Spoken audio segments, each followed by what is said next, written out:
राधे राधे दोस्तों, जय श्री कृष्ण। तो आइए श्रवण करते हैं श्रावण मास में 16 सोमवार व्रत कथा। एक बार शिव जी और माता पार्वती मृत लोक पर घूम रहे थे। घूमते घूमते वे विदर्भ देश के अमरावती नामक नगर में आए। उस नगर में एक सुंदर शिव मंदिर था, इसीलिए महादेव जी पार्वती जी के साथ वहां रहने लग गए। एक दिन बातों बातों में पार्वती जी ने शिव जी को चौसर खेलने के लिए कहा। शिव जी राजी हो गए और चौसर खेलने के लिए गए। उसी समय मंदिर का पुजारी दैनिक आरती के लिए आया। पार्वती ने पुजारी से पूछा, बताओ हम दोनों में से चौसर में कौन जीतेगा। वे पुजारी भगवान शिव का भक्त था और उसके मुख से तुरंत निकल पड़ा, महादेव जी जीतेंगे। चौसर का खेल खत्म होने पर पार्वती जी जीत गईं और शिव जी हार गए। पार्वती जी ने क्रोधित होकर उस पुजारी को श्राप देना चाहा, तभी शिव जी ने उन्हें रोक दिया और कहा कि ये तो भाग्य का खेल है, उसकी कोई गलती नहीं है। फिर भी माता पार्वती ने उस कोढ़ी होने का श्राप दे दिया और उसे कोढ़ हो गया। काफी समय तक वो कोढ़ से पीड़ित रहा। एक दिन एक अप्सरा उस मंदिर में शिव जी की आराधना के लिए आई और उसने उस पुजारी कोढ़ को देखा। अप्सरा ने उस पुजारी को कोढ़ का कारण पूछा तो उसने सारी घटना उसे सुना दी। अप्सरा ने उस पुजारी को कहा, तुम्हें इस कोढ़ से मुक्त पाने के लिए 16 सोमवार व्रत करना चाहिए। उस पुजारी ने व्रत करने की विधि पूछी। अप्सरा ने बताया, सोमवार के दिन नहा धोकर साफ कपड़े पहन लेना और आधा किलो आटे से पंजीरी बना लेना। उस पंजीरी के 3 भाग करना। प्रदोष काल में भगवान शिव की आराधना करना। इस पंजीरी के 1/3 हिस्से को आरती में आने वाले लोगों को प्रसाद के रूप में दे देना। इस तरह 16 सोमवार तक यही विधि अपनाना। 17वें सोमवार को 1/4 गेहूं के आटे से चूरमा बना लेना और शिव जी को अर्पित कर लोगों में बांट देना। इसमें तुम्हारा कोढ़ दूर हो जाएगा। इस तरह 16 सोमवार व्रत करने से उसका कोढ़ दूर हो गया और वह खुशी खुशी रहने लगा। एक दिन शिव जी और पार्वती जी दोबारा उस मंदिर में लौटे और उस पुजारी को एकदम स्वस्थ देखा। पार्वती जी ने उस पुजारी से स्वस्थ लाभ होने का राज पूछा। उस पुजारी ने कहा उसने 16 सोमवार व्रत किए जिससे उसका कोढ़ दूर हो गया। पार्वती जी इस व्रत के बारे में सुनकर बहुत प्रसन्न हुई। उन्होंने भी ये व्रत किया और इससे उनका पुत्र वापस घर लौट आया और आज्ञाकारी बन गया। कार्तिकेय ने अपनी माता से उनके मानसिक परिवर्तन का कारण पूछा जिससे वे वापस घर लौट आए। पार्वती ने उन्हें इन सब के पीछे 16 सोमवार व्रत के बारे में बताया। कार्तिकेय यह सुनकर बहुत खुश हुए। कार्तिकेय ने अपने दूर गए ब्राह्मण मित्र से मिलने के लिए उस व्रत को किया और 16 सोमवार होने पर उनका मित्र उनसे मिलने वापस लौट आया। उनके मित्र ने इस राज का कारण पूछा तो कार्तिकेय ने 16 सोमवार व्रत की महिमा बताई। यह सुनकर उस ब्राह्मण मित्र ने भी विवाह के लिए 16 सोमवार व्रत रखने के लिए विचार किया। एक दिन राजा अपनी पुत्री के विवाह की तैयारियां कर रहा था। कई राजकुमार राजा की पुत्री से विवाह करने के लिए आए। राजा ने एक शर्त रखी कि जिस भी व्यक्ति के गले में हाथिनी वरमाला डालेगी उसके साथ ही उसकी पुत्री का विवाह होगा। ब्राह्मण भी वही था और भाग्य से उस हाथिनी ने उस ब्राह्मण के गले में वरमाला डाल दी और शर्त के अनुसार राजा ने उस ब्राह्मण से अपनी पुत्री का विवाह कर दिया। एक दिन राजकुमारी ने ब्राह्मण से पूछा, आपने ऐसा क्या पुण्य किया जो हाथिनी ने दूसरे सभी राजकुमारों को छोड़कर आपके गले में वरमाला डाली। उसने कहा, प्रिय, मैंने अपने मित्र कार्तिकेय के कहने पर 16 सोमवार व्रत किए थे।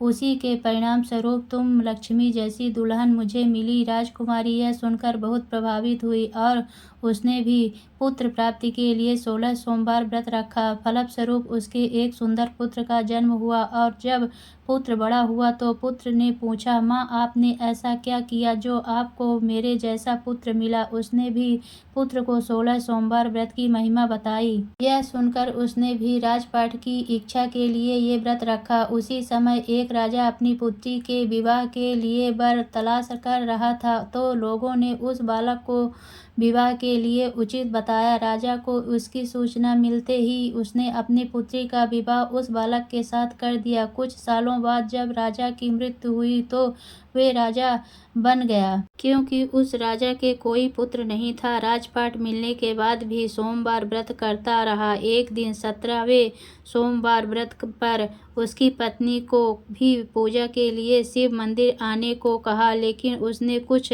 आने के बजाय दासी को भेज दिया। ब्राह्मण पुत्र के पूजा खत्म होने के बाद आकाशवाणी हुई, तुम अपनी पत्नी को अपने महल से दूर रखो, वरना तुम्हारा विनाश हो जाएगा। ब्राह्मण पुत्र ये सुनकर बहुत आश्चर्यचकित हो। महल वापस लौटने पर उसने अपने दरबारियों को भी ये बात बताई तो दरबारियों ने कहा कि जिसकी वजह से ही उसे राजपाट मिला है वे उसी को महल से बाहर निकालेगा, लेकिन उस ब्राह्मण पुत्र ने उसे महल से बाहर निकाल दिया। वो राजकुमारी भूखी प्यासी एक अनजान नगर में आई। वहाँ एक बुढ़िया औरत धागा बेचने बाजार जा रही थी। जैसे ही उसने राजकुमारी को देखा तो उसने उसकी मदद करते हुए उसके साथ व्यापार में मदद करने को कहा। राजकुमारी ने भी एक टोकरी अपने सर पर रख ली। कुछ दूरी पर चलने के बाद एक तूफान आया और वो टोकरी उड़कर चली गई। अब वो बुढ़िया औरत रोने लग गई और उसने राजकुमारी को मनहूस मानते हुए चले जाने को कहा। उसके बाद वे एक तेली के घर पहुंची। उसके वहां पहुंचते ही सारे तेल के घड़े फूट गए और तेल बहने लग गया। उस तेली ने भी उसे मनहूस मानकर उसको वहां से भगा दिया। उसके बाद वे एक सुंदर तालाब के पास पहुंची और जैसे ही पानी पीने लगी उस पानी में कीड़े चलने लगे और सारा पानी धुंधला हो गया। अपने दुर्भाग्य को कोसते हुए उसने गंदा पानी पी लिया और पेड़ के नीचे सो गई। जैसे ही वे पेड़ के नीचे सोई उस पेड़ की सारी पत्तियां झड़ गई। अब वो जिस पेड़ के पास जाती उसकी पत्तियां गिर जाती। ऐसा देखकर वहां के लोग मंदिर के पुजारी के पास गए। उस पुजारी ने उस राजकुमारी का दर्द समझते हुए उसने कहा, बेटी तुम मेरे परिवार के साथ रहो, मैं तुम्हें अपनी बेटी की तरह रखूंगा, तुम्हें मेरे आश्रम में कोई तकलीफ नहीं होगी। इस तरह वह आश्रम में रहने लग गई। अब वो जो भी खाना बनाती या पानी लाती उसमें कीड़े पड़ जाते। ऐसा देखकर वो पुजारी आश्चर्यचकित होकर उससे बोला, बेटी तुम पर ये कैसा कोप है जो तुम्हारी ऐसी हालत है। उसने वही पूजा में न जाने वाली कहानी सुनाई। उस पुजारी ने शिवजी की आराधना की और उसको 16 सोमवार व्रत करने को कहा, जिससे उसे जरूर राहत मिलेगी। उसने 16 सोमवार व्रत किया और 17वें सोमवार पर ब्राह्मण पुत्र उसके बारे में सोचने लगा, वह कहाँ होगी, मुझे उसकी तलाश करनी चाहिए। इसीलिए उसने अपने आदमी भेजकर अपनी पत्नी को ढूंढने को कहा। उसके आदमी ढूंढते ढूंढते उस पुजारी के घर पहुंच गए और उन्हें वहां राजकुमारी का पता चल गया। उन्होंने पुजारी से राजकुमारी को घर के जाने को कहा, लेकिन पुजारी ने मना करते हुए कहा, अपने राजा को कहो कि खुद आकर इसे ले जाएं। राजा खुद वहां पर आया और राजकुमारी को वापस अपने महल लेकर आया। इस तरह जो भी यह 16 सोमवार व्रत करता है उसकी सभी मनोकामनाएं पूरी होती हैं। तो बोलिए भोले बाबा की जय।